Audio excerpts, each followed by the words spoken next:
Bismillahirrahmanirrahim. Assalamualaikum warahmatullahi wabarakatuh.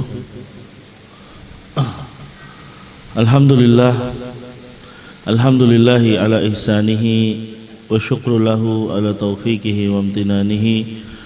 Asyhadu an la ilaha illallah wahdahu la syarikalah wa asyhadu anna Muhammadan abduhu wa rasuluhu sallallahu alaihi wa ala alihi wa ashabihi wa man sara ala nahjihi wa istanna bi sunnatihi ila yaumil liqaihi. Qala Allah ta'ala ya ayyuhalladzina amanu taqullaha haqqa tuqatih wa la tamutunna illa wa antum muslimun. Ya ayyuhan nasu taqu rabbakumul ladzi khalaqakum min nafsin wahidah wa khalaqa minha zawjaha wa batha minhuma rijalan katsiran wa nisaa'a. واتقوا الله الذي تساءلون به والأرحام إن الله كان عليكم رقيبا يا أيها الذين آمنوا اتقوا الله وقولوا قولا سديدا يصلح لكم أعمالكم ويغفر لكم ذنوبكم ومن يطع الله ورسوله فقد فاز فوزا عظيما أما بعد فإن أصدق الحديث كتاب الله وخير الهدى هدى محمد صلى الله عليه وسلم وشر الأمور محدثاتها فإن كل محدثة في الدين بدعة وكل بدعة ضلالة وكل ضلالة في النار. Ma'asyiral ikhwah hadirin yang dimuliakan oleh Allah Subhanahu wa taala, kita panjatkan puja dan puji syukur kehadirat Allah Subhanahu wa taala ya di kesempatan malam hari ini di siang hari ini Allah Subhanahu wa taala menjadikan kita bisa berkumpul dalam satu majelis ya sama-sama untuk saling mengingatkan satu dengan yang lainnya ya. Kemudian kita berharap kepada Allah Subhanahu wa taala agar Allah bisa memberikan dan menjadikan keistiqomahan kepada kita baik dalam menuntut ilmu maupun dalam beribadah dan melakukan ketaatan kepada Allah Subhanahu wa taala. Kemudian salawat beriring salam senantiasa kita haturkan kepada beliau Rasulullah Muhammad sallallahu alaihi wasallam, juga kepada keluarga beliau, para sahabatnya serta umatnya yang setia mengikuti beliau hingga akhir zaman kelak. Ikhwan sekalian, kita melanjutkan pembahasan kita di dalam muqaddimah kitab mulia dengan manhaj salaf ya, dan kita masuk ke pembahasan baru yaitu di halaman 7 di dalam buku yang memilikinya. Silakan baca. Bismillah. Disebutkan dalam satu hadis dari sahabat Abu Waqid Al-Laitsi radhiyallahu anhu, ia berkata, sesungguhnya Rasulullah sallallahu alaihi wasallam bersabda, sementara kami sedang duduk-duduk di atas sebuah hamparan atasnya. Kemudian Nabi Bismillah. Kemudian Nabi sallallahu alaihi wasallam juga mengingatkan para sahabatnya akan fitnah yang besar. Fitnah itu ada dua, fitnah syahwat dan fitnah syubhat. Fitnah syubhat adalah fitnah yang merusak ilmu, sehingga mengikuti aliran-aliran sesat, pemahaman yang sesat, kesamaran-kesamaran, dan ketidakjelasan. Sedangkan fitnah syahwat adalah fitnah yang merusak keinginan, sehingga membuat kita tertipu dengan dunia, kedudukan, jabatan, harta, wanita, dan lain-lain. Maka ketika terjadi fitnah itu,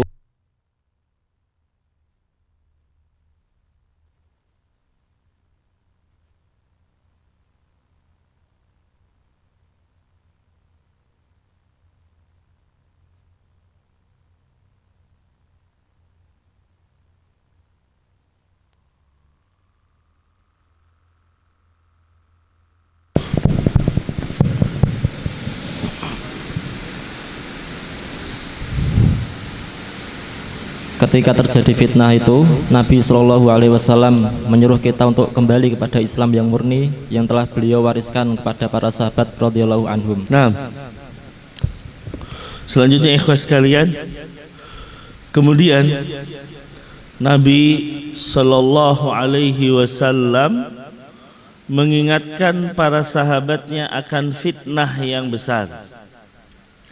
Ya, fitnah tersebut ada dua, ya. Dan kalimat fitnah itu harus kita pahami, ya. Fitnah itu maksudnya adalah ujian atau cobaan, gitu. Jadi kalau Indonesia biasanya kalimat fitnah itu maksudnya apa? Tuduhan, kan gitu. Ya, kalian menuduh sesuatu yang nggak ada, ya nggak ada ini apa kenyataannya, maka itu fitnah. Kalau di Indonesia kan gitu.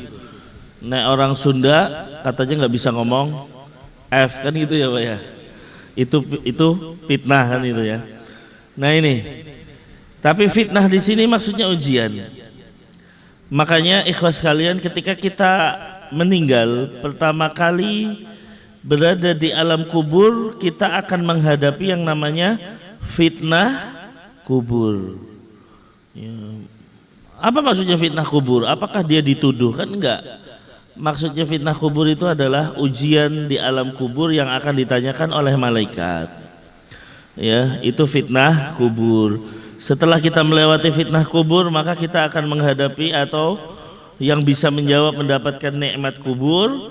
Kalau enggak bisa maka mendapatkan azab kubur. Nah ini ikhwah.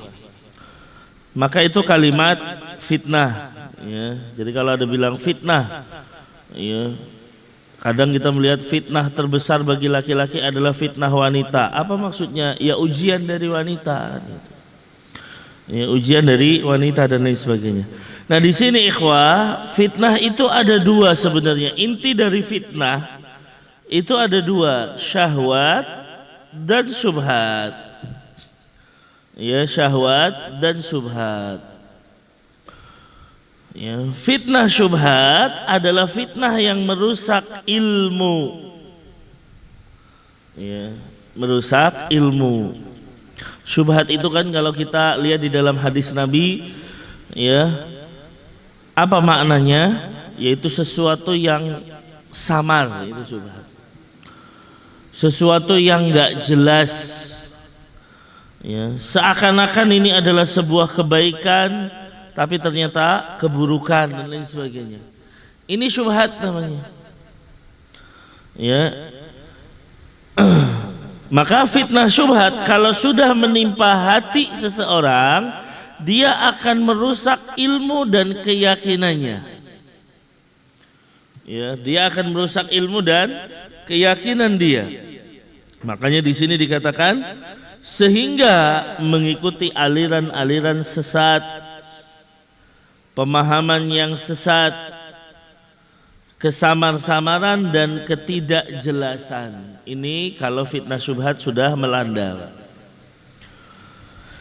Bisa jadi perkara yang ma'ruf menjadi samar dengan kemungkaran, dan perkara yang mungkar juga samar dengan adanya syubhat tersebut. Maka ini yang namanya syubhat adalah sebuah hal yang samar. Ya, seperti misalnya fitnah khawarij. Ya, fitnah Khawarij misalnya, yaitu atau takfiri, orang yang suka mengkafirkan orang lain. Ya, mereka misalnya berdalil di dalam ayat Al-Qur'an, "Wa man lam yahkum bima anzalallah faulaika humul kafirun."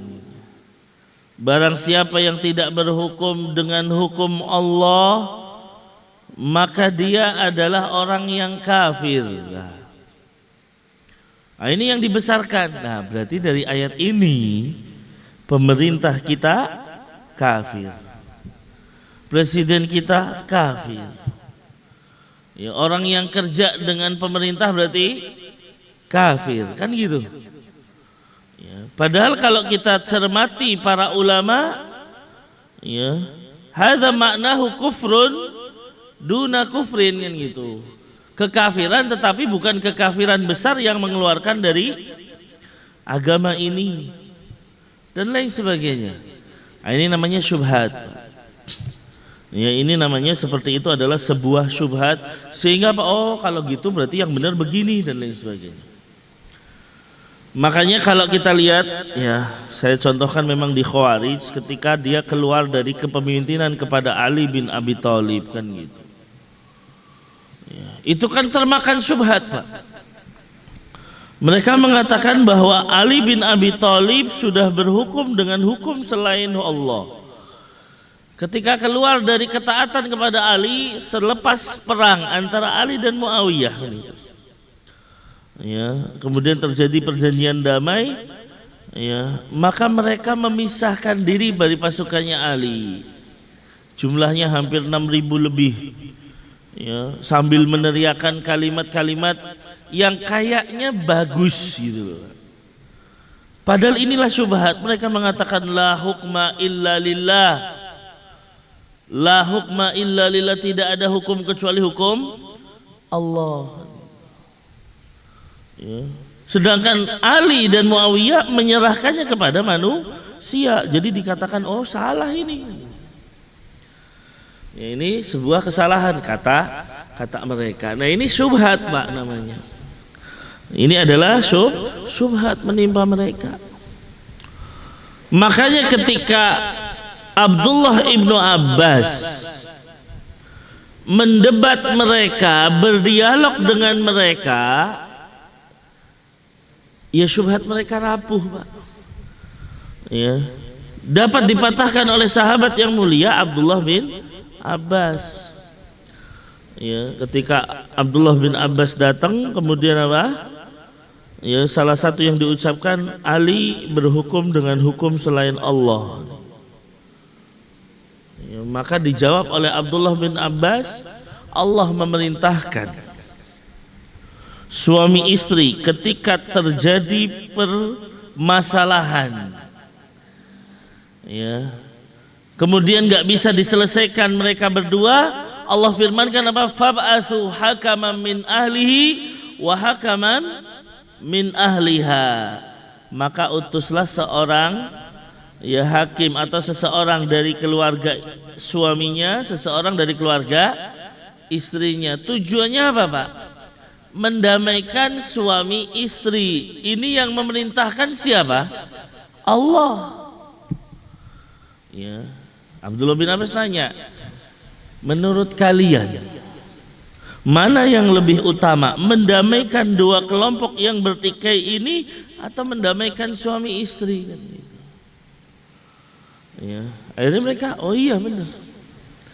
Ya, kelompoknya Muawiyah dan kelompoknya Ali dibenarkan atau didamaikan dengan adanya utusan dari Ali dan utusan dari Muawiyah. Berdamai mereka, selesai. Nah, ini kadang orang termakan syubhat. Bahkan yang lebih buruk ketika mereka mengatakan Amirul Mukminin, menghapus gelar Amirul Mukminin. Maksudnya apa? Ali bin Abi Thalib menghapus gelar Amirul Mukminin. Kata mereka, kalau Ali mengatakan Amirul Mukminin dihapus, berarti dia Amirul Kafirin. Nah, kan gitu. Lihat bagaimana syubhatnya mereka. Amirul Mukminin artinya pemimpin kaum mukminin. Nah, ini dihapus oleh Ali. Lalu mereka ketika Ali menghapus itu sampai-sampai mengatakan berarti Ali pemimpin orang-orang kafir, Amirul Kafirin. Ya. Apa jawaban Ibnu Abbas? Lihat, dulu Rasulullah di perjanjian Hudaybiyah, ya, Rasul memerintahkan untuk menulis dari Muhammad Rasulullah. Orang Quraisy setuju nggak, Pak? Nggak setuju. Loh, kenapa ditulis Rasulullah? Kalau kami mengatakan Anda Rasulullah, yang nggak usah buat perjanjian kan? Kami tidak percaya engkau Rasulullah. Ya, maka akhirnya Rasul nurut. Ya sudah, jangan ditulis Muhammad Rasulullah. Apakah ketika Rasulullah, ya, ini kayaknya goyang ya Pak? Enggak. Ketika Muhammad mengutus atau menghilangkan Rasulullah, berarti apa? Apakah beliau bukan Rasul? Kan enggak. Ya. Sama, Ali menghapus Amirul Mukminin bukan berarti Ali menjadi Amirul Kafirin. Nah ini ikhwas sekalian syubhatnya orang-orang Khawarij, dan ini masih banyak sekarang. Ya, muncul di kalangan kita orang-orang Khawarij yang suka mengkafirkan kelompok di atau di luar kelompoknya. Naudzubillah summa naudzubillah. Maka hadirin yang dimuliakan oleh Allah Subhanahu wa taala, syubhat itu menarik ikhwah. Syubhat itu bisa menjadikan kita itu terpesona. Oh iya ya.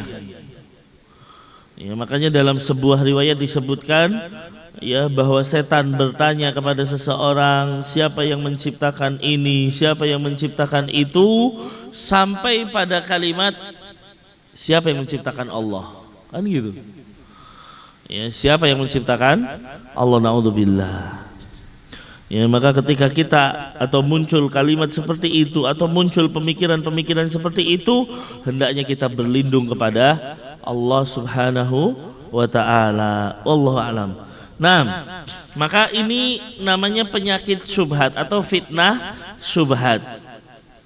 Ya. Kalau sudah menyebar penyakit syubhat, maka merusak ilmu dan merusak keyakinan kita. Ya, bisa jadi merusak keyakinan kita. Ya. Dan yang harus dipahami ikhwah, syubhat itu sebenarnya adalah hal yang ya, apa? Rapuh gitu. Ya, hal yang rapuh. Ya, seperti syubhat misalnya ketika kita mengatakan tentang kebid'ahan. Banyak orang yang menebarkan syubhat, dikit-dikit bid'ah kan gitu. Ya, dikit-dikit bid'ah. Dulu di zaman Rasulullah nggak ada mobil, berarti mobil bid'ah. Kan ini syubhat. Ya, dulu di zaman Rasulullah nggak ada ya apa namanya misalnya kendaraan, berarti ini bid'ah. Nah, ini sebenarnya tujuannya apa ya? Menebarkan syubhat. Ya, kan rapuh sekali. Dikatakan bid'ah itu hanya ada di dalam masalah apa Pak? Agama, ibadah. Yang kita di situ cari pahala kan itu. Ya, kita di situ kalau melakukan satu kebid'ahan, ya pengennya dapat pahala. Ya, bukan berarti dalam perkara dunia dan lain sebagainya. Ketika kita mengatakan misalnya, ya rokok, nah hukum rokok apa Pak? Makruh apa halal Pak? Haram. Rokok itu haram. Kenapa? Ya isinya saja sudah banyak sekali kemudaratan terhadap tubuh dan lain sebagainya. Sebenarnya ini udah jelas. Ya, dan Islam mengatakan wala tulqu biaidikum ila tahluka, jangan kau hancurkan dirimu kepada jangan kau loncat ke dalam kehancuran, kebinasaan. Ya, Nabi mengatakan la darar wala dirar, jangan membahayakan dirimu sendiri dan membahayakan orang lain. Ini namanya apa? Ya, bahaya atau mudarat. Ya. Maka datang orang-orang ahlul hisab wal jamaah kan gitu. Ya, mereka mengatakan apa? Ya, kalau rokok membuat bahaya karena menyebabkan penyakit, gula juga menyebabkan penyakit, kan gitu ya Pak ya. Berarti gula, kalau ini kita bilang rokok haram menimbulkan bahaya, gula juga menimbulkan bahaya, berarti gula haram. Benar nggak Pak? Ya. Bagaimana menjawabnya? Nah kita lihat di sini ikhwah. Ya, al aslu fil asya al ibaha, hukum asal sesuatu itu mubah semuanya. Ya. Sampai ada sesuatu yang membuatnya dia ya tidak boleh. Rokok dari awal isinya rusak semua. Lah kalau gula kan kita butuh justru. Tubuh kita nggak ada gula, ya bahaya juga. Nah, kebanyakan gula nggak bagus, kekurangan gula juga nggak bagus. Ya. Nah, maka ini syubhat yang gampang untuk dihilangkan dan dipatahkan. Nah, itu ikhwas sekalian. Maka ikhwah, penyakit syubhat ini memunculkan aliran-aliran sesat. Ya. Maka kebanyakan aliran sesat ini ya sebabnya karena syubhat. Ya sebabnya karena syubhat. Ya nanti kita lihat misalnya. Ya sebenarnya di pembahasan akhir ada pembahasan aliran-aliran sesat. Bagaimana Khawarij muncul? Ya karena adanya syubhat. Bagaimana munculnya ya Mu'tazilah? Ya karena adanya syubhat. Ya, tiba-tiba misalnya muridnya Al Hasan Al Basri ketika ditanya, ya Imam, ya bagaimana pelaku dosa besar, kan gitu. Tiba-tiba muncul muridnya Hasan Al Basri, ya, dia mengatakan apa? Pelaku dosa besar di antara dua kedudukan. Fil manzilah bainal manzilatain, dia tidak dikatakan kafir tapi tidak dikatakan mukmin kan gitu. Padahal ini ada di majelisnya Al Hasan Al Basri, seorang ulama, tapi muridnya ada yang menebarkan syubhat. Ya, akhirnya apa? Ya, tiba-tiba dia menebarkan syubhat. Ya, tadi pelaku dosa besar di antara dua kedudukan, kemudian dia keluar begitu saja. Nah ini, ya muncullah Mu'tazilah. Inilah orang pendirinya. Ya, nah berarti Mu'tazilah muncul karena apa? Syubhat. Ya, dan lain sebagainya. Oleh karena itu hadirin yang dimuliakan oleh Allah, penyakit syubhat ini ya melahirkan aliran sesat, pemahaman yang sesat juga. Ya, pemahaman yang sesat, kesamar-samaran dan ketidakjelasan. Ya. Biasanya muncul apa? Keraguan. Adanya syak. Muncul kemunafikan, muncul kebid'ahan, muncul kekafiran dan kesesatan yang lainnya. Ini sebabnya adalah syubhat. Kemudian yang kedua adalah fitnah syahwat, ya, yaitu fitnah yang merusak keinginan. Fitnah yang merusak apa? Keinginan. Ya. Makanya syahwat itu artinya ya, selera, nafsu, keinginan, kecintaan, ini namanya syahwat. Ya, maka fitnah syahwat adalah fitnah atau penyakit mengikuti syahwat, yaitu penyakit yang mengikuti apa yang disenangi oleh hati, oleh nafsu yang keluar dari batasan syar'i. Ya, makanya apa? Membuat misalnya tertipu dengan dunia, berarti dia terfitnah dunia, kedudukan, jabatan, harta dan lain sebagainya. Makanya kalau kita lihat fitnah syahwat itu banyak contohnya. Ya. Seperti misalnya apa? Ya. Disebutkan ada namanya fitnah wanita. Ini masuknya fitnah mana? Syahwat. Nabi mengatakan ma taraktu ba'di fitnatan adarru 'ala rijal minan nisa, atau kama qala Nabi.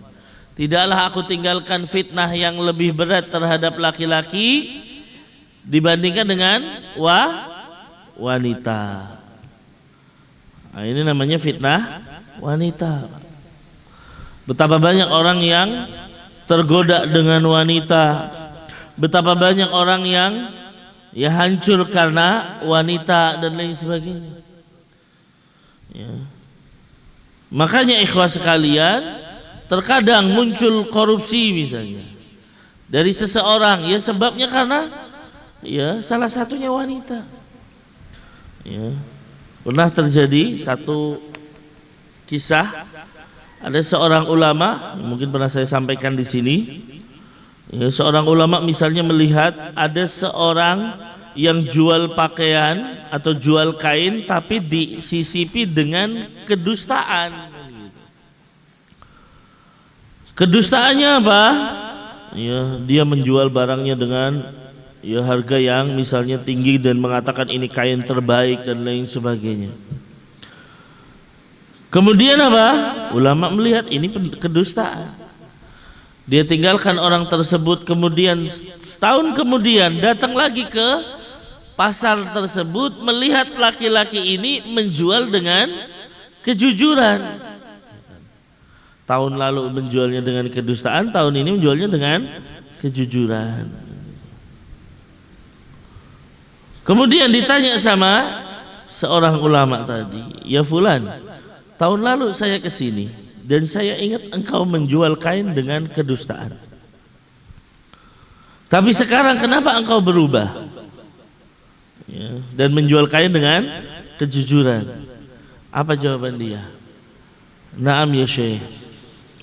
Tahun lalu saya itu punya istri yang kalau pulang dari pasar membawa berapapun tetap dianggap kurang, kan gitu. Sehingga saya cari cara supaya saya mendapatkan uang sebanyak-banyaknya, meskipun akhirnya harus dengan dusta, kan gitu. Namun ya qadarullah, Allah menjadikan istri saya meninggal. Ya, lalu saya menikah lagi dengan seorang wanita yang lebih qanaah. Wanita yang ketika saya pulang dapat berapapun tidak pernah mengeluh. Wanita yang ketika saya pulang dia akan ya istilah Jawanya nerimo ing pandum, kan gitu. Makanya apa? Sekarang saya jualan dengan jujur. Karena apa?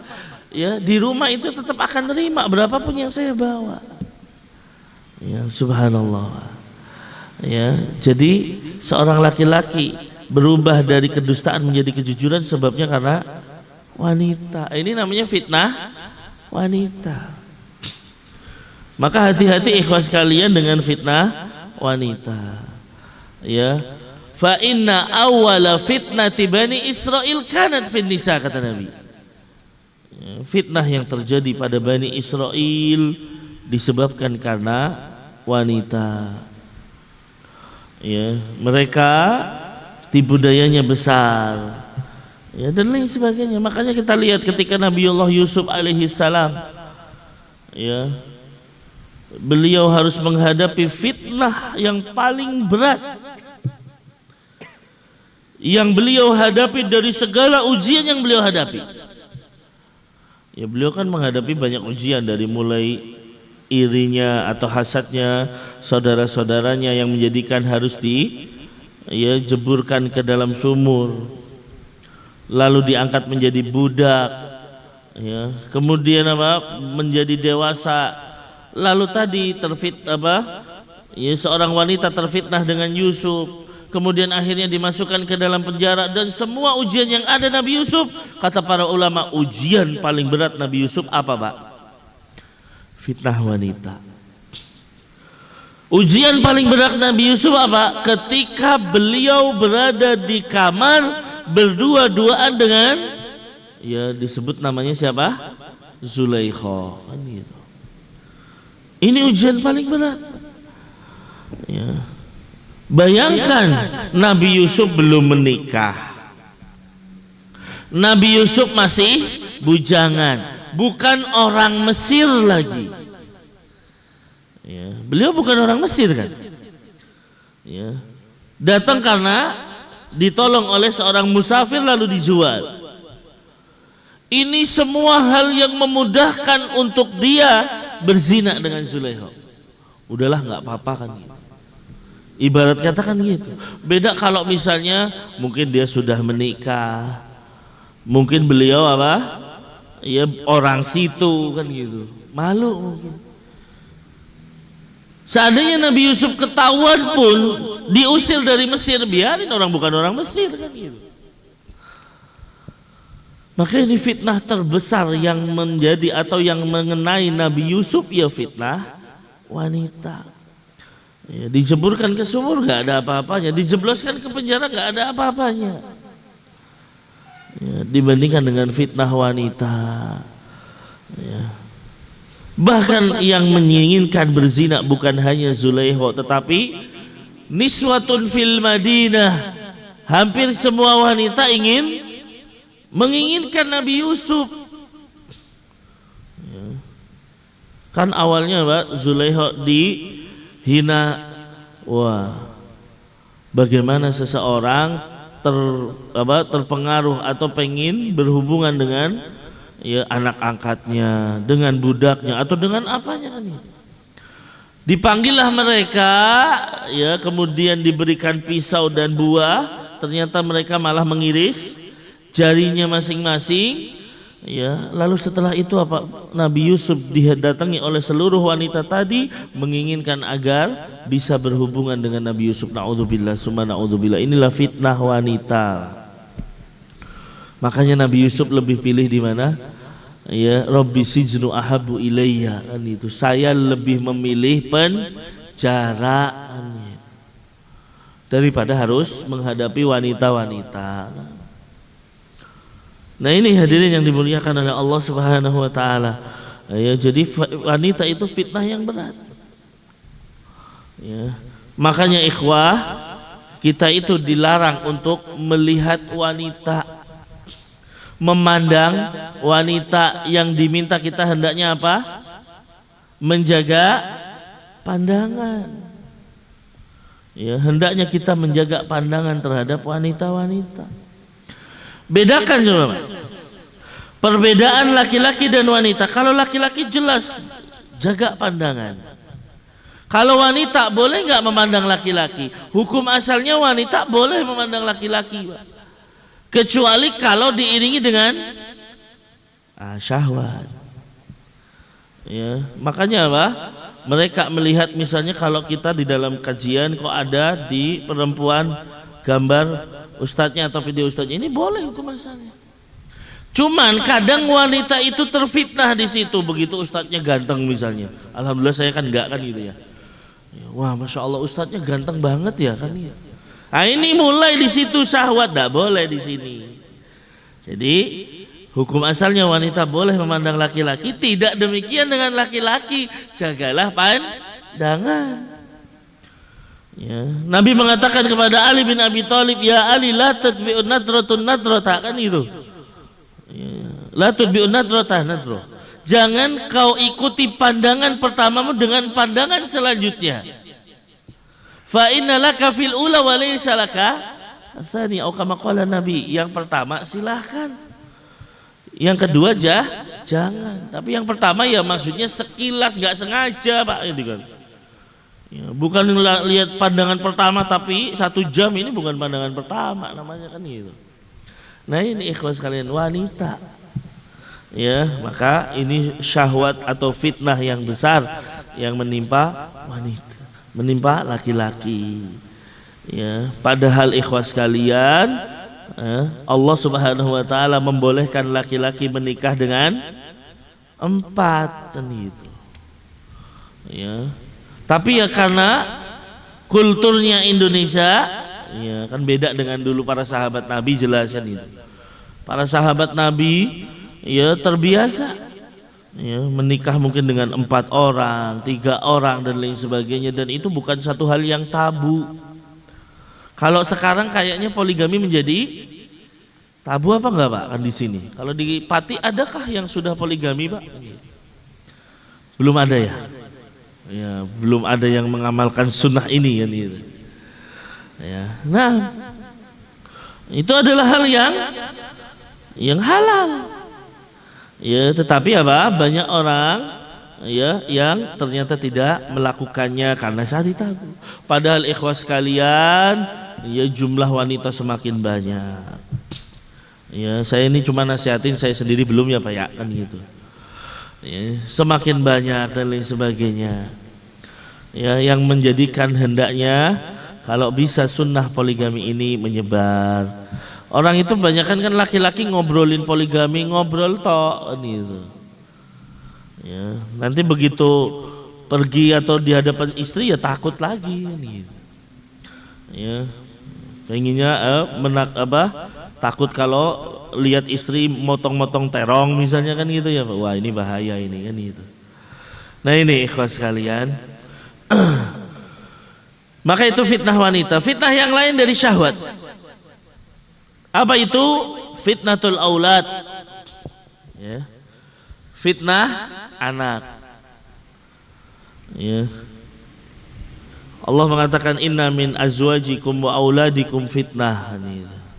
Sesungguhnya istri-istrimu dan anak-anakmu itu adalah fitnah. Ya. Rasul sallallahu alaihi wasallam pernah suatu ketika Pak, ya dalam kondisi apa? Beliau sedang berkhutbah, tiba-tiba Al Hasan wal Husain lewat jalan, namanya juga anak kecil ya Pak ya, ngelewati orang sop-sop sholat biasa. Tapi yang menjadi nggak biasa, Rasul memotong khutbahnya, memberhentikan khutbahnya, langsung ngambil itu Al Hasan atau Husain. Ya, karena kan anak kecil jalannya otomatis sempoyongan gitu. Ya, membuat apa fitnah buat ayahnya, buat kakeknya, termasuk Rasulullah. Ya, jadi Rasulullah lagi berkhutbah berapi-api, tiba-tiba menghentikan khutbahnya, turun ngambil Al-Hasan. Lalu beliau naik lagi ke mimbar, Shadaqallah, sungguh benar firman Allah. Kenapa? Ya, karena anak-anak itu adalah fitnah. Saya lagi berkhutbah, saya nggak sabar sehingga saya menghentikan khutbah saya lalu ambil anak ini. Ya, berarti apa? Fitnah anak-anak. Ya. Dan Nabi Shallallahu Alaihi Wasallam mengatakan apa? Al auladu mujbanatun mubkhalah, atau kama qala Nabi. Anak-anak itu menjadikan seseorang itu pengecut dan bakhil. Loh kok iso? Kenapa anak-anak bisa menjadikan seseorang pengecut atau menjadikan seseorang yang bakhil? Ya, kenapa Nabi bersabda demikian? Karena hadirin yang dimuliakan oleh Allah Subhanahu wa taala, pengecut kenapa bisa jadi orang mau berangkat jihad nggak jadi, Pak? Ya, sebabnya apa? Ya, nanti anak-anak saya gimana? Nanti istri saya jadi janda deh kan gitu. Akhirnya nggak jadi berangkat jihad. Menjadikan dia pengecut untuk berangkat berjihad karena takut anak-anaknya jadi anak yatim. Kemudian anak-anak bisa menjadikan seseorang bakhil gimana? Ya. Ketika seseorang misalnya mau bersedekah, ya tiba-tiba pikir, wah anak saya pengen dibelikan ini. Anak saya pengen dibelikan ya barang dan lain sebagainya, ya udahlah buat anak-anak saja, nggak jadi sedekah. Menjadikan seseorang bakhil, pikirnya buat keluarga, padahal keluarga sudah ada. Nah ini fitnah dari anak-anak, Pak. Ada kursi lain nggak? Ada. Atau ganti kursi itu aja tuh, Pak. Ini kayaknya kurang nyaman saya ini. Oh, Pak. Ngapunten, Pak.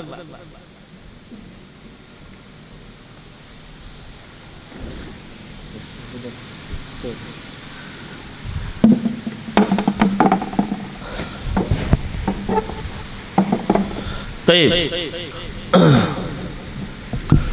Kemudian di antara fitnah syahwat, fitnah dunia, kan gitu. Ya, termasuk ya dunia itu adalah fitnah syahwat. Nah, kita lihat ikhwas sekalian, ya, ad-dunya khulwatun khadirah, kata Nabi. Dunia itu apa? Ya, hijau dan menyejukkan. Hijau dan manis.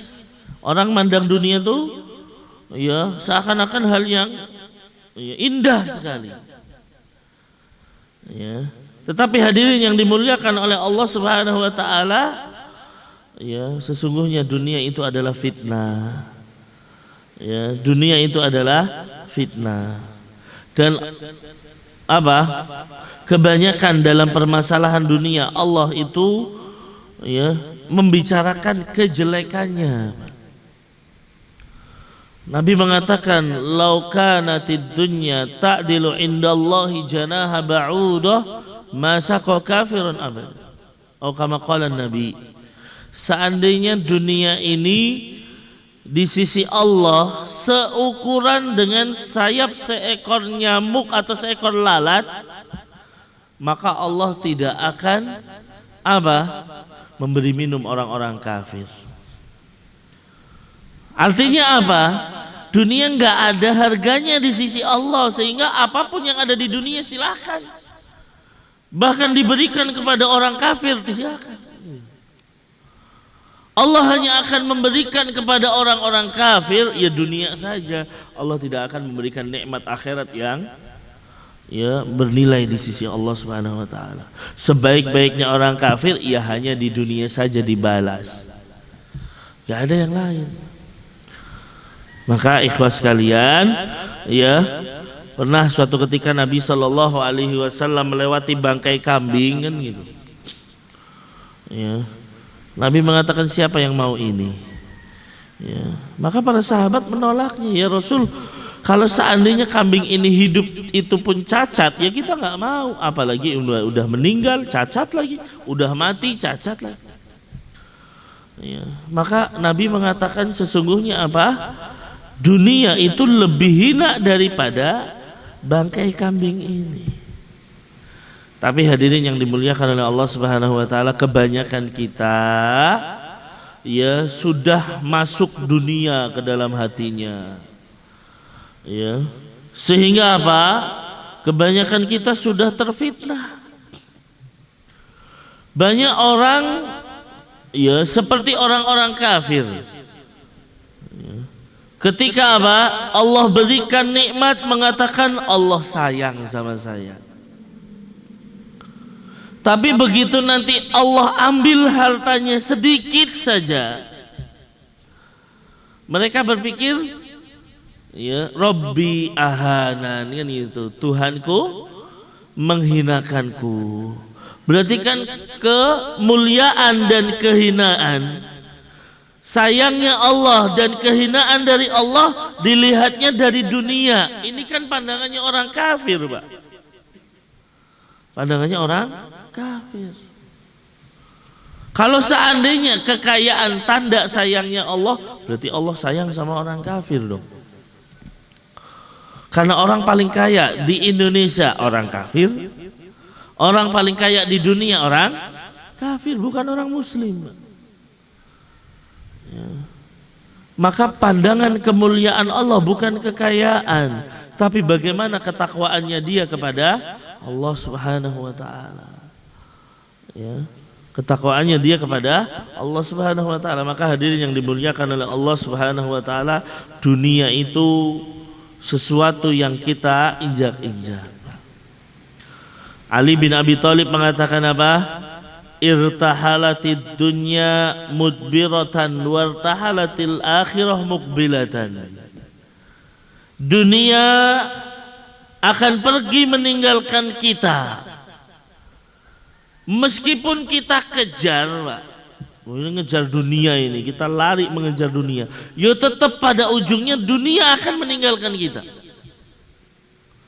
Tapi akhirat mukbilatan.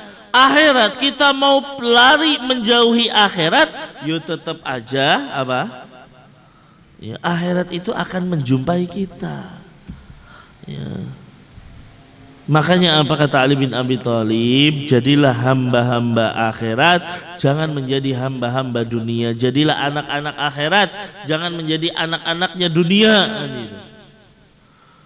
Ya, ini ikhwas sekalian. Makanya selalu kita katakan seorang mukmin yang percaya dengan akhirat, dia tidak akan mudah ya berpikir bunuh diri. Karena kalau dia pikir mau banyak masalah bunuh diri, dia pikir karena nanti setelah itu ada akhirat, dia akan menghadapi penghakiman akhirat. Ikhwah, bagaimana dia mau bunuh diri? Seharusnya seperti itu seorang mukmin. Bunuh diri itu kebanyakan terjadi pada orang-orang kafir, ya, di Korea, di Jepang. Tingkat bunuh diri itu tinggi. Kenapa? Karena mereka nggak berpikir adanya kampung akhirat. Apalagi kalau sudah ada keyakinan roj'ah. Ya, sebagaimana orang Syiah masih memiliki keyakinan roj'ah. Apa tuh roj'ah? Reinkarnasi, kan gitu. Kalau punya keyakinan ini ya jelas gampang kan ya. Daripada hidup di dunia punya masalah, mati, besok dibangkitkan lagi meskipun harus jadi monyet kan gitu. Ya, meskipun harus jadi binatang, yang penting saya sudah sekarang mati kan gitu. Tapi kalau kita kan tidak, selesai dari dunia masih ada. Ya. Kampung akhirat dimulai dari kematian kita, Pak, sampai pada ujungnya surga atau neraka. Ini ikhwan sekalian. Makanya Nabi SAW terkadang yang menyemangati kita untuk beribadah atau berakhlak mulia dengan apa? Iming-iming akhirat. Seperti Nabi mengatakan apa? Man kana yu'minu billahi wal yaumil akhir falyaqul khairan aw liyasmut. Ya, Rasul iming-imingi akhirat, siapa yang beriman kepada Allah dan hari akhir. Ya, kenapa? Maka dia akan berkata baik atau diam. Karena ikhwah sekalian, iming-iming akhirat itu menjadikan kita memotivasi meninggalkan kemaksiatan. Kampung akhirat itu kalau kita yakini memotivasi kita untuk beribadah kepada Allah Subhanahu wa taala. Kemudian fitnah yang lain di sini dikatakan fitnah kedudukan, fitnah jabatan, fitnah harta. Ini semua adalah fitnah syahwat. Ya, ini adalah semua fitnah syahwat. Ya, maka ikhwas sekalian, ya, jangan sampai kita ini menjadi khubur riasah. Orang-orang yang mencintai kedudukan, orang-orang yang mencintai jabatan, naudzubillah summa naudzubillah. Ya. Jabatan itu jangan menjadi orang yang memintanya. Ya. Kalau dikasih baru kita tunaikan. Ya. Bukan kita menjadi orang-orang yang ya pokoknya tunjuk saya dan lain sebagainya, tidak. Ya, maka hadirin yang dimuliakan oleh Allah Subhanahu wa taala, inilah rangkaian dari fitnah-fitnah syahwat. Ya. Kemudian ikhwah sekalian, ya, kata Nabi di sini, ketika fitnah-fitnah itu terjadi, Nabi menyuruh kita untuk kembali kepada Islam yang murni, yang beliau wariskan kepada para sahabat Nabi. Ya, yang beliau wariskan kepada para sahabat Nabi. Dari mana kalimat ini muncul? Bahwa Nabi memerintahkan kita kembali kepada Islam yang murni, yaitu hadis yang ada di bawahnya. Silakan dibaca. Disebutkan dalam satu hadis dari sahabat Abu Waqid Al-Laitsi radhiyallahu anhu, ia berkata, sesungguhnya Rasulullah Shallallahu alaihi wasallam bersabda sementara kami sedang duduk-duduk di atas sebuah hamparan tikar, beliau mengatakan, sesungguhnya akan terjadi fitnah Para sahabat bertanya, apa yang harus kami perbuat? Lalu beliau meletakkan tangannya di tikar dan memegangnya dengan kuat. Lalu bersabda, lakukanlah seperti ini. Suatu hari Rasulullah Shallallahu Alaihi Wasallam menyebutkan kepada para sahabatnya, sesungguhnya akan terjadi fitnah.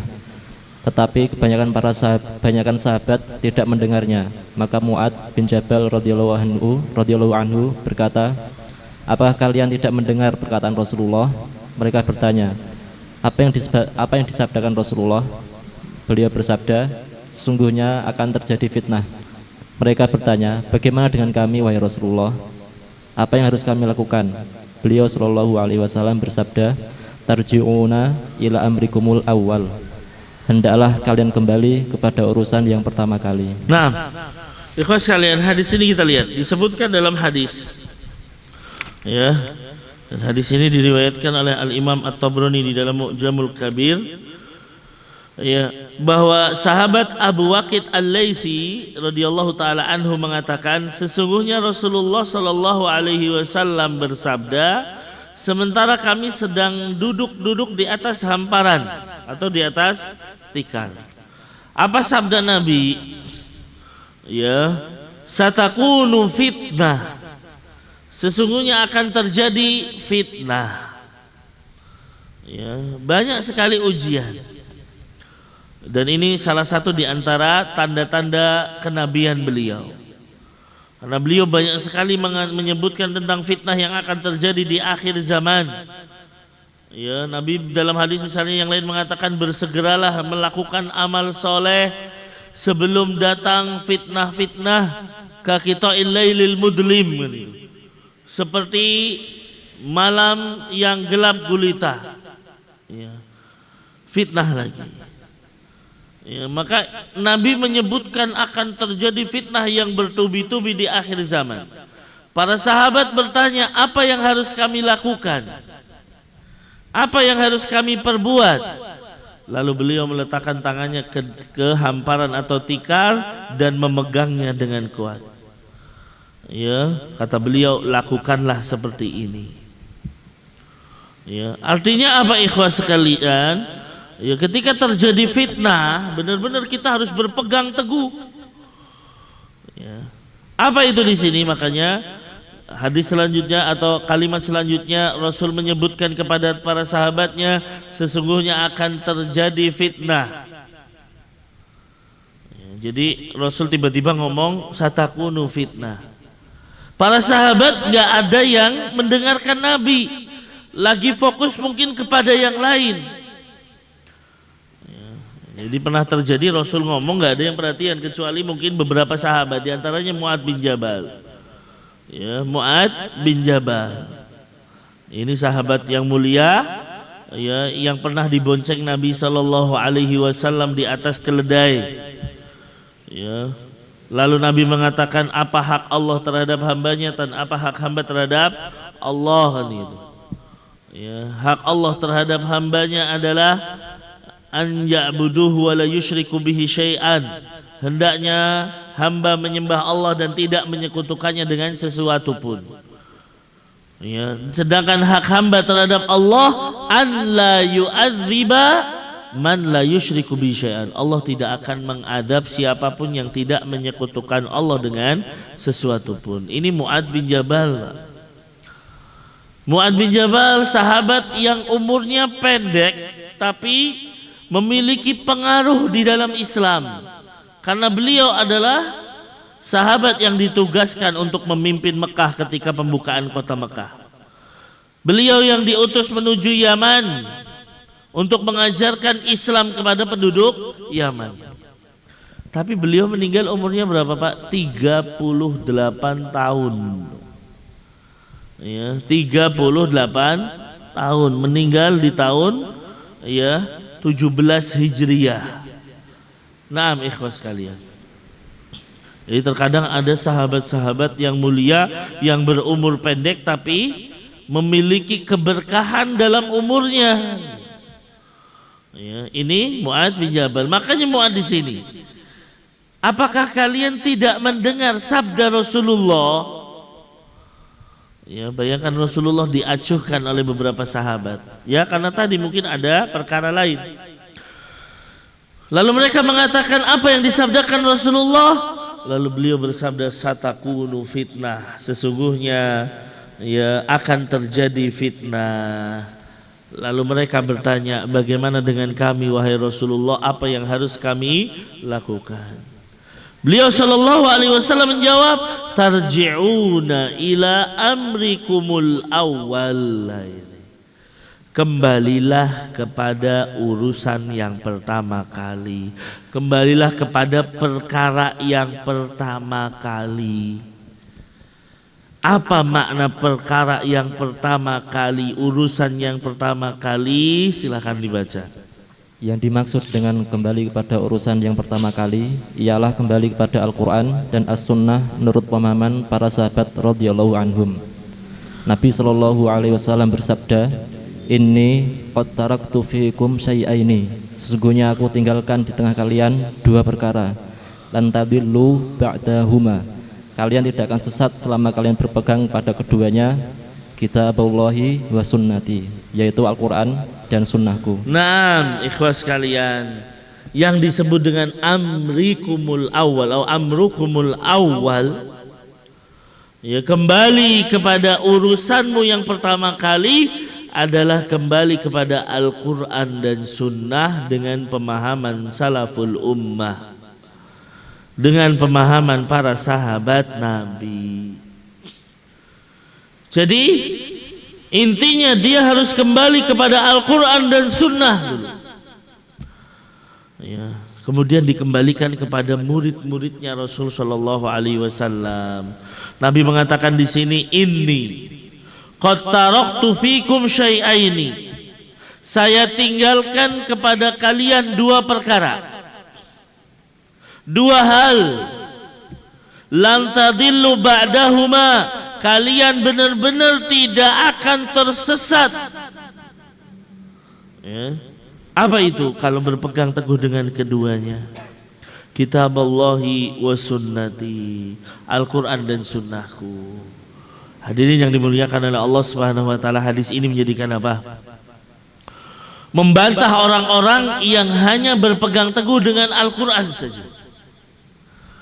Di luaran sana karena adanya syubhat-syubhat tadi melahirkan satu pemahaman sesat bahwa kita tidak perlu mengambil hadis Nabi karena hadis Nabi ada yang sahih, ada yang hasan, ada yang palsu, ada yang dhaif. Daripada kita berpikir dengan hal itu, mendingan Al-Quran, semuanya sahih. Al-Quran semuanya mutawatir. Nah, ini ada Pak di luaran kelompok sana, ya, di luaran yang menganggap kita nggak perlu melihat kepada Al-Quran, lihatlah, kita tidak perlu melihat kepada Sunnah, lihatlah Al-Quran saja. Ya. Nah, ini adalah pemahaman orang-orang yang ingkarus sunnah, mengingkari hadis Nabi. Termasuk orang yang mengingkari hadis Nabi, siapa? Orang-orang yang mengingkari hadis ahad. Ya, karena ada hadis itu ada ahad, ada mutawatir. Ahad itu yang meriwayatkan gak banyak dari para sahabat Nabi. Mungkin hanya 2-3 orang saja yang mendengar hadis ini. Ya, lalu disampaikan juga mungkin hanya kepada beberapa orang saja. Tapi kalau hadis mutawatir yang mendengar hadis ini banyak. Ya, bukan 1-2 orang, bisa jadi 20 orang, 30 orang menyebutkan atau mendengar hadis ini. Lalu disampaikan kepada para tabi'in, tabi'ut tabi'in dan lain sebagainya. Ini mutawatir betul. Nah, sebagian mengatakan hadis yang kita terima cukup hadis yang mutawatir. Maka kita katakan kalau Anda hanya menerima hadis yang mutawatir, betapa banyak hukum-hukum Islam yang hilang. Karena kebanyakan hadis yang sampai kepada kita adalah hadis ahad, bukan hadis mutawatir. Kalau Al-Quran betul mutawatir semuanya. Al-Quran dari awal sampai akhir itu diriwayatkan dari jam'un ghafir minas sahabah, banyak sahabat. Ya, maka mankulun ilaina naklan mutawatiron. Ini kan pengertian Al-Quran yang dinukil kepada kita dengan nakilan mutawatir karena banyak yang meriwayatkan. Tapi beda dengan hadis gitu. Kalau hadis sebaliknya, kebanyakan hadis ahad. Contoh hadis niat. Siapa yang meriwayatkan hadis niat, Pak? Ya, Umar bin Khattab sendiri. Beliau mendengar hadis ini sendiri. Nggak ada yang lain mendengar hadis ini. Kalau hadis ahad ditolak, berarti nggak ada niat, Pak. Niat ditolak hadisnya. Apakah seperti itu, ikhwan? Tidak. Makanya kata Syekh Utsaimin, ya, sesungguhnya hadis ini yang meriwayatkan hanya Umar bin Khattab. Tetapi hadis ini adalah hadis yang harus kita praktekkan. Hadis yang masyhur. Innamal a'malu binniyat. Ini ikhlas kalian. Ya. Maka sekali lagi Nabi mengatakan yang ditinggalkan dua, bukan satu, Pak. Al-Quran dan Sunnah. Dan justru keindahan Islam adalah adanya sanad. Ini keindahan Islam. Sehingga menjadikan sesuatu itu valid sampai Rasul Shallallahu Alaihi Wasallam. Ya. Kalau tidak, karena sanad bisa jadi orang akan mengatakan apapun lalu disandarkan kepada Rasulullah. Inilah indahnya Islam, ikhwah. Ya, kita lihat hadis. Oh, coba lihat sanadnya, sampai Rasulullah enggak? Oh, sampai. Ya udah, ini hadis sahih. Enggak ada yang sakot, enggak ada yang jatuh dan lain sebagainya.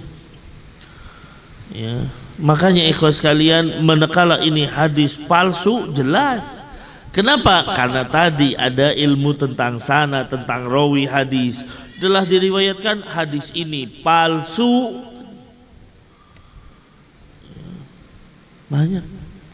Makanya ketika misalnya ada satu hadis yang muncul dari para pedagang, ya, terong. Karena mengatakan apa? Al-badinjanu dawaun likulli da'. Wah, mantap itu kan itu. Terong itu obat segala penyakit. Ini kan kayaknya hadis.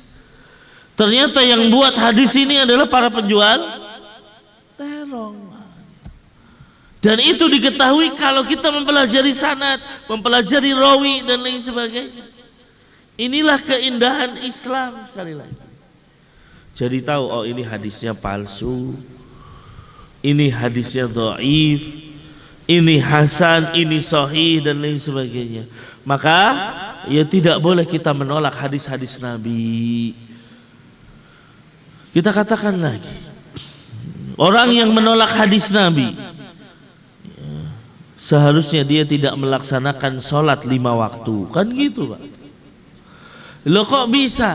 Karena sholat 5 waktu, ya, terlihat jelas di hadis Nabi, bukan di dalam Al-Quran. Mungkin di dalam Al-Quran tersirat, betul, ya, bukan nyata, tersirat. Tapi kebanyakan di dalam Al-Quran kan kalimatnya apa? Wa aqimus sholat. Udah, dirikanlah sholat. Lu sholat apa? Ya. Oh, sholat witir toh, itu kan enggak, Pak. Kita tahu sholat 5 waktu dari mana? Dari hadis. Ya, bahwa sholat yang diperintahkan adalah sholat 5 waktu. Ya. Dari mana? Dari misalnya kita lihat peristiwa di tahun ke-50, ya, sebelum atau umur 50 tahun Nabi sebelum hijrah. Ya, Rasul hijrah ke kota Madinah umurnya berapa, Pak? Berapa, Pak? 53 nih. Rasul mengalami peristiwa Isra dan Mi'raj berapa? Umur 50 tahun. Ya, ini perhitungan apa, Pak? Perhitungan Hijriyah, bukan perhitungan Masehi. Karena kalau saya tanya, Pak, perhitungan Hijriyah dan perhitungan Masehi mana yang lebih tua, Pak? Ya, umur jenengan kalau dihitung dengan Hijriyah dan dihitung Masehi, kira-kira yang lebih tua umur Hijriyah apa Masehi, Pak? Masehi. Apa Hijriyah, Pak? Hijriyah. Jadi sekarang jenengan umurnya 40 tahun misalnya. Kalau di Masehi 40 tahun, tapi begitu di Hijriyah jadinya berapa, Pak? Berapa kira-kira?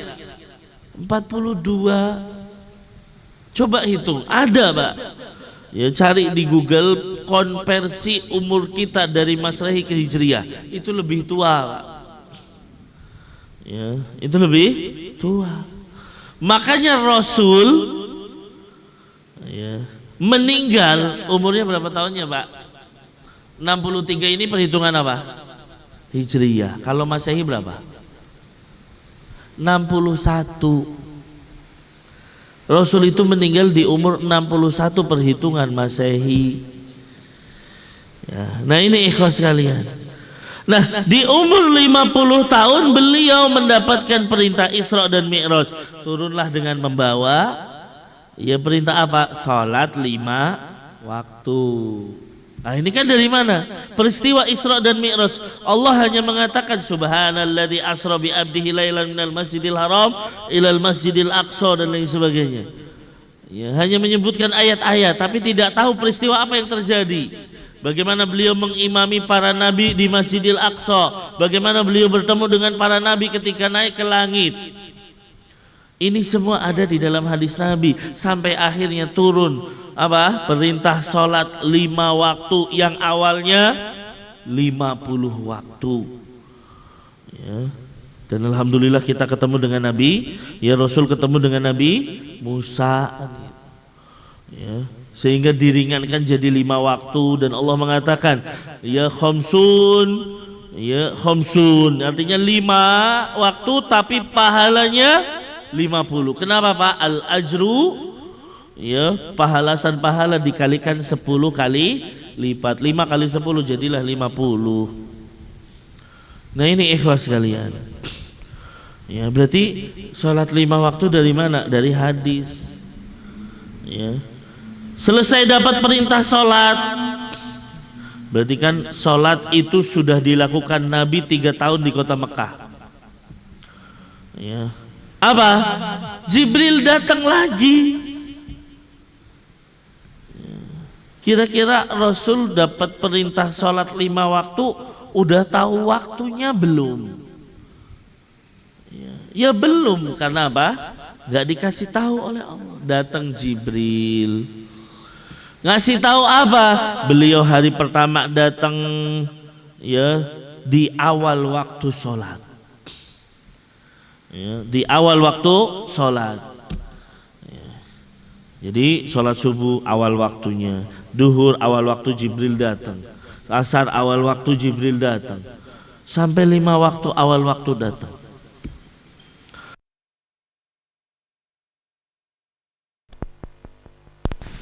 Nah, besoknya Jibril datang di akhir waktu, subuh di akhir waktu, duhur di akhir waktu, asar, maghrib, isya di akhir waktu semua. Selesai dari itu, Jibril berkata kepada Rasul, di antara 2 ini adalah waktu-waktu sholat. Ya. Nah, kisah Jibril ngasih tahu waktu sholat kepada Allah ada nggak di Al-Quran? Kepada Rasulullah ada nggak di Al-Quran? Tidak ada. Adanya di hadis Nabi. Ya. Maka hadirin yang dimuliakan oleh Allah Subhanahu Wa Taala, ya, sungguh orang-orang yang mengingkari hadis-hadis Nabi, ya, adalah orang-orang yang, ya, termakan syubhat dan lain sebagainya. Ya, kita tidak bisa memisahkan antara Al-Quran dan hadis Nabi. Al-Quran ya'ti mubayyinun lil Qur'an, al-hadis ya'ti mubayyinun lil Qur'an. Hadis itu datang untuk menjelaskan Al-Quran. Ya, hadis itu datang untuk menjadikan Al-Quran itu secara tafsil gimana sih begini. Jadi tidak mungkin kita menolak hadis-hadis Nabi. Maka ikhwas sekalian, kalau ada ucapan gak usah kita ngelihat hadis. Hadis itu ada, memang ada yang sahih, ada yang hasan, tapi ada yang lemah, ada yang palsu. Maka nggak perlu kita ngelihat hadis Nabi. Ketahuilah ini orang termakan ingkarus sunnah. Ya, termakan orang-orang yang mengingkari hadis-hadis Nabi. Nah, selanjutnya baca.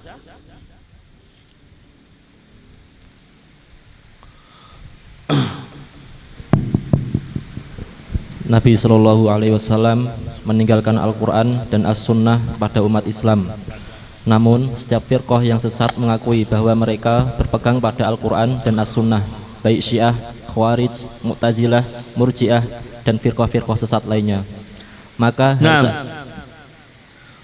lanjutin. Maka harus ada tolak ukur yang jelas dalam menyatakan berpegang kepada Al-Quran dan As-Sunnah tersebut menurut pemahaman siapa. Karena kalau menurut pemahaman masing-masing golongan atau ra'yu atau pendapat para tokoh, maka yang terjadi adalah seperti yang kita lihat saat ini, yaitu akan timbul ratusan pemahaman, bahkan bisa ribuan pemahaman, dan perpecahan di tengah kaum muslimin, dan hal ini akan terus bertambah. Allahul musta'an.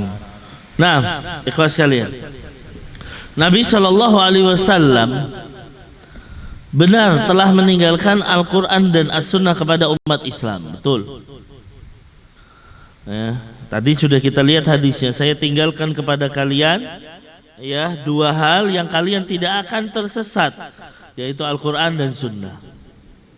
Tapi ya di sini setiap firqah dan firqah yang sesat tersebut, mereka mengakui bahwa mereka berpegang kepada Al-Quran dan Sunnah. Anda nanya kepada firqah apapun, ya pasti jawabannya, ya apa dasar Anda? Al-Quran dan Sunnah. Apa yang menjadi pegangan Anda? Al-Quran dan Sunnah. Selalu seperti itu. Hampir semua kelompok seperti itu. Ya. Nah, apakah semuanya berarti benar? Ya. Padahal ternyata Nabi Shallallahu Alaihi Wasallam mengatakan umatku terpecah menjadi 73 golongan. Semuanya di neraka kecuali satu. Berarti apa? Umatnya Nabi Muhammad. Mungkin mereka mengatakan berpegang teguh dengan Al-Quran dan Sunnah, tapi bisa jadi mereka menjadi penghuni neraka. Kenapa? Nah ini yang harus kita lihat. Apa tolak ukur berpegang kepada Al-Quran dan Sunnah? Kalau kita lihat di sini, kelompok sesat diantaranya Syiah. Ya, kelompok sesat diantaranya Syiah. Mereka juga mengatakan berpegang pada Al-Quran dan Sunnah. Ya, meskipun kalau kita lihat orang Syiah menuduh Al-Quran yang ada di kaum muslimin telah diubah oleh para sahabat Nabi. Mereka mengatakan bahwa Al-Quran yang ada saat ini diubah oleh Abu Bakar, Umar dan lain sebagainya. Ya. Dan menurut mereka Al-Quran yang otentik, Al-Quran yang benar adalah Mushaf Fatimiyah yang ukurannya 3 kali lipat Quran kita sekarang ini. Berarti berapa juz, Pak? 90 juz. Ya, 30 juz saja nggak hafal-hafal kan gitu ya. Ya, suruh ngapalin 90 juz. Cuman ikhlas sekalian, lihat di dalam, ya mungkin Anda cari dalam literatur orang-orang Syiah, kalau disuruh nunjukin mana Al-Quran Fatimiyah, mereka nggak akan bisa menunjukkannya, Pak. Memang orang Syiah ini adalah Sabaiyah, ya, orang-orang buatan siapa? Buatannya orang Yahudi, Pak. Ya, mereka itu adalah buatannya orang-orang Yahudi, ya, membuat agama namanya Syiah ini. Gitu. Siapa Yahudinya? Namanya Abdullah bin Saba. Ini Abdullah bin Saba ini orang Yahudi tapi pura-pura masuk Islam. Ternyata pengen ngancurin Islam. Nah, salah satu hasilnya dari Abdullah bin Saba adalah Syiah ini. Ya. Mereka mengatakan bahwa mereka mengutamakan Ali bin Abi Thalib daripada Khulafaur Rasyidin. Ya, mereka mengatakan bahwa kepemimpinan yang sah adalah kepemimpinannya Ali. Makanya mereka membenci Abu Bakar, membenci Umar, membenci Utsman, naudzubillah. Nah, ini orang-orang Syiah. Ya, kalau kita lihat Pak, sebenarnya orang Syiah itu nggak suka dengan Rasulullah. Cuman kalau mau menjatuhkan Rasulullah, ya habis mereka. Ya, kalau mereka langsung menjatuhkan Rasulullah, aman sudah. Oh, berarti ini bukan agama Islam. Padahal mereka kan pengen diakui sebagai Muslim. Maka yang dijatuhkan bukan Rasulullah, siapa? Istri-istri beliau. Yang dijatuhkan sahabat-sahabat dekat beliau. Lihat tuduhan mereka kepada Aisyah. Ya, mereka mengatakan Aisyah adalah pelacurnya umat ini, naudzubillah. Mereka mengatakan Hafsah adalah pelacurnya umat ini. Ya, lalu yang dijatuhkan sahabat terdekatnya Umar, ya, dan Abu Bakar. Mereka mengatakan Abu Bakar dan Umar adalah berhalanya umat ini, naudzubillah. Sebenarnya kan pengen menjatuhkan Rasulullah. Sebenarnya ini aja sudah kita lihat. Ketika mereka menjatuhkan istri Rasul, berarti seakan-akan ya Rasul nggak bisa didik istrinya. Terbukti istrinya jadi pelacur, naudzubillah. Dan Allah kan mengatakan bahwa laki-laki yang baik akan dinikahkan dengan wanita yang baik. Kalau mereka nuduh Aisyah berzina, berarti seakan-akan nuduh Rasulullah nggak baik. Ya. Kemudian apa? Almar'u ala dini khalilihi. Seseorang di atas agama teman dekatnya. Abu Bakar, Umar teman dekatnya Rasulullah, tapi kok murtad setelah Rasul meninggal. Berarti apa? Rasul ini buruk, kan gitu tujuannya, Pak. Ya. Ini orang-orang Syiah, naudzubillah summa naudzubillah. Ya, maka hadirin yang dimuliakan oleh Allah Subhanahu wa taala, hati-hati dengan mereka. Mereka satu punya akidah apa? Namanya akidah taqiyah. Mengucapkan yang berbeda dengan apa yang ada di dalam hatinya. Ya, sehingga kalau mungkin berada di kalangan kaum muslimin, seakan-akan dia sesuai dengan kaum muslimin. Padahal ternyata berbeda. Ya. Azan mereka ada tambahannya apa Pak? Asyhadu anna aliyan waliyullah. Ya, silahkan cari referensinya, adanya orang Syiah. Dan saya mendengar sendiri adanya orang Syiah ketika di Jakarta. Ya, saya masuk ke dalam satu yayasan, ternyata yayasannya Syiah. Ya, begitu saya mau sholat di masjidnya nggak boleh Pak. Pak, saya mau sholat di masjid. Oh enggak, jenengan sholatnya di ruang tamu loh. Ya ada masjid besar, saya sholatnya di ruang tamu. Ya, akhirnya saya sholat di ruang tamu, saya tungguin. Ya, akhir mereka baru adzan, begitu adzan asyhadu anna aliyan waliyullah. Ini. Ya, berarti orang Syiah. Ya. Dan ini tempatnya dekat dengan kampus Lipia Jakarta. Hati-hati makanya. Ya, ini ikhwas sekalian.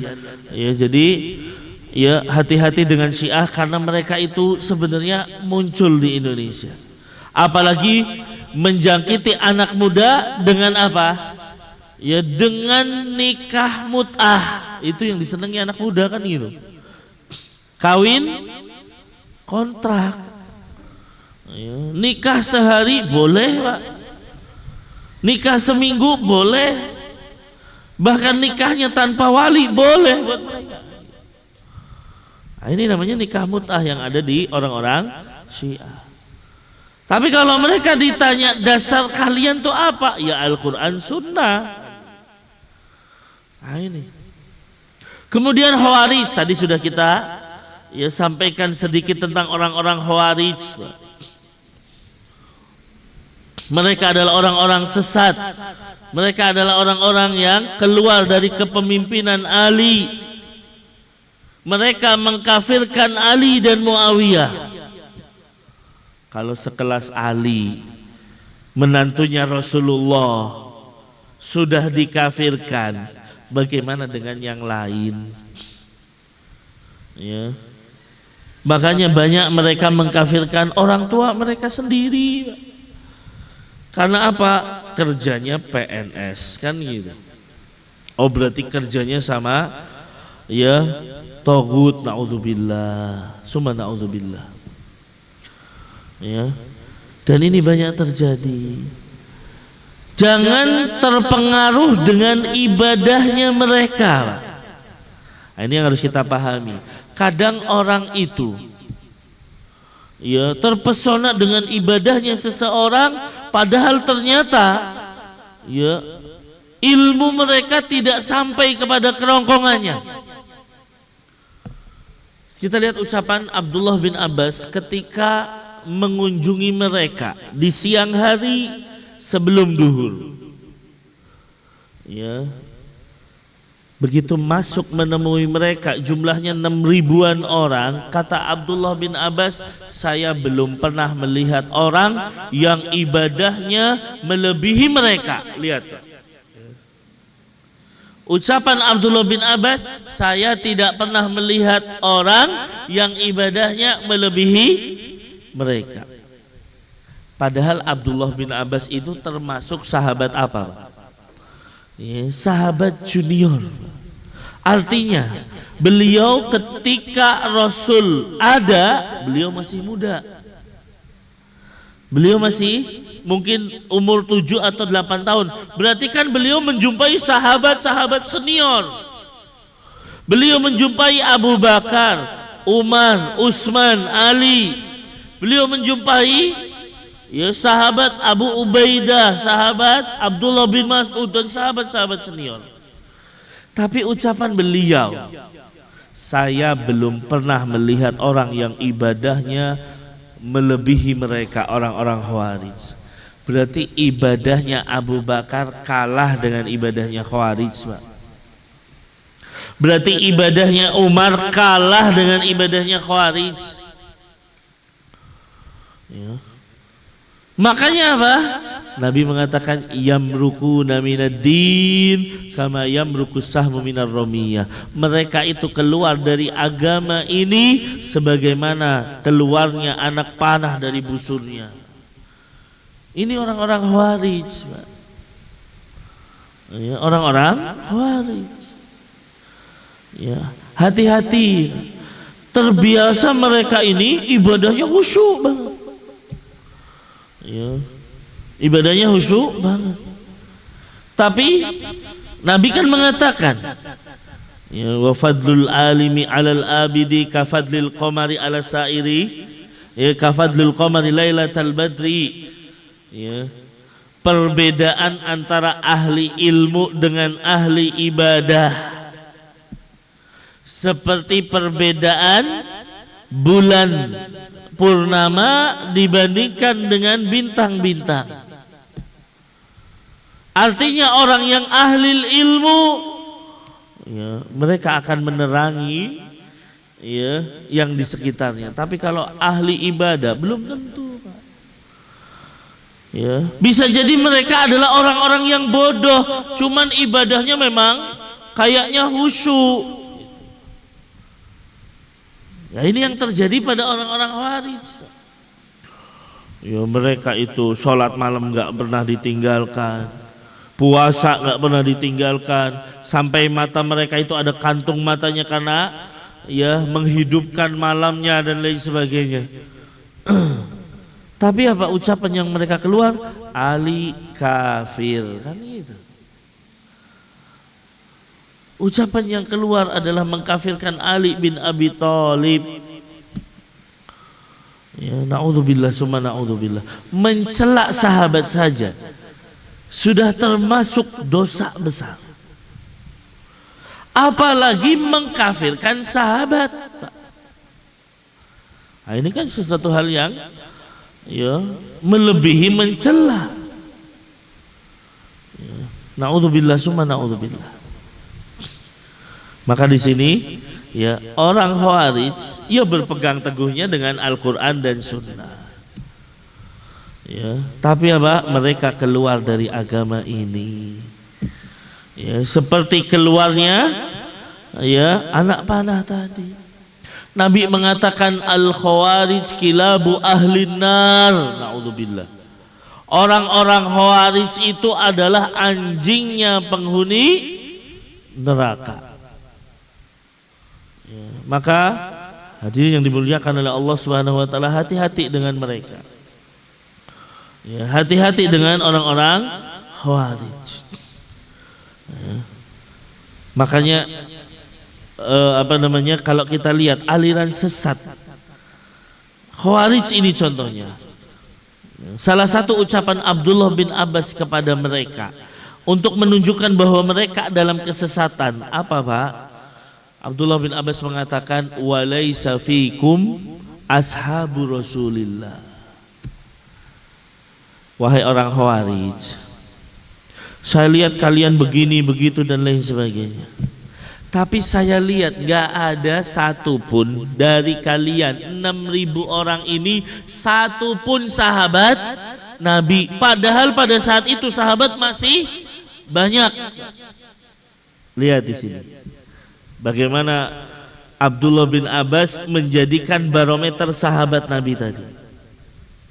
Dari 6.000 orang ini gak ada satupun sahabat. Bayangkan.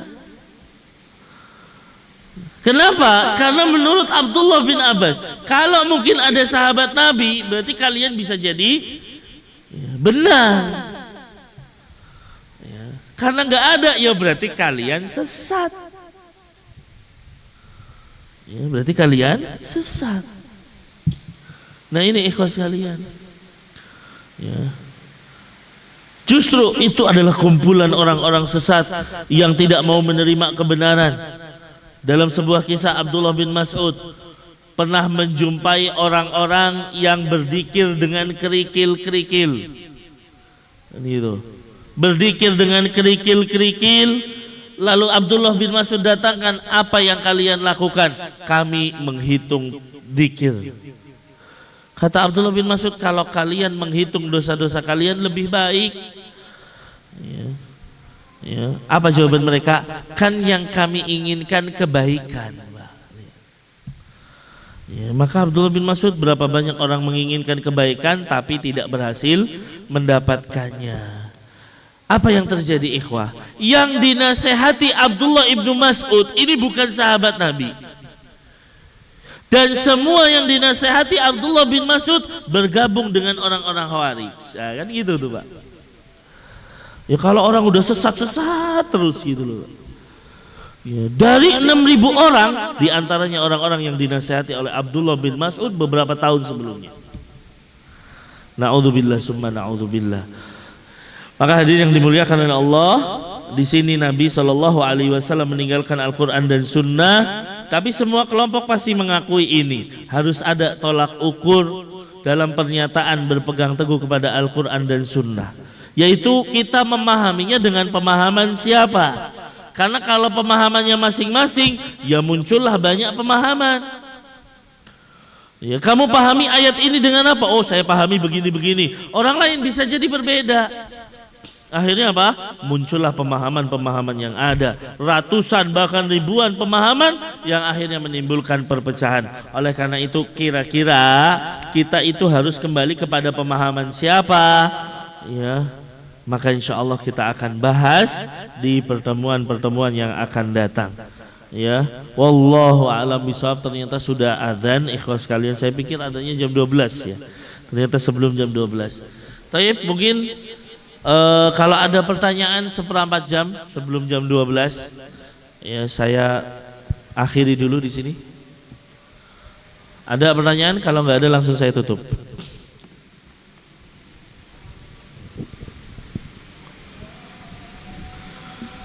Alhamdulillah tidak ada kan itu. Baik, ini saja mungkin yang kita sampaikan di kesempatan hari ini, mudah-mudahan bermanfaat. Ya, apa yang saya sampaikan kalau ada kebenaran itu mutlak dari Allah Subhanahu wa taala, sedangkan segala kekeliruan dan kealfaan yang saya sampaikan itu berangkat dari lemahnya ilmu yang saya miliki. Mohon dibukakan pintu maaf yang sebesar-besarnya. Allahumma alimna ma yanfa'una wanfa'na bima 'allamtana wa zidna ilman ya rabbal alamin. Kita akhiri kaji kita dengan doa kafaratul majlis. Subhanakallahumma wa bihamdika asyhadu an la ilaha illa anta astaghfiruka wa atubu ilaik. Assalamualaikum warahmatullahi wabarakatuh.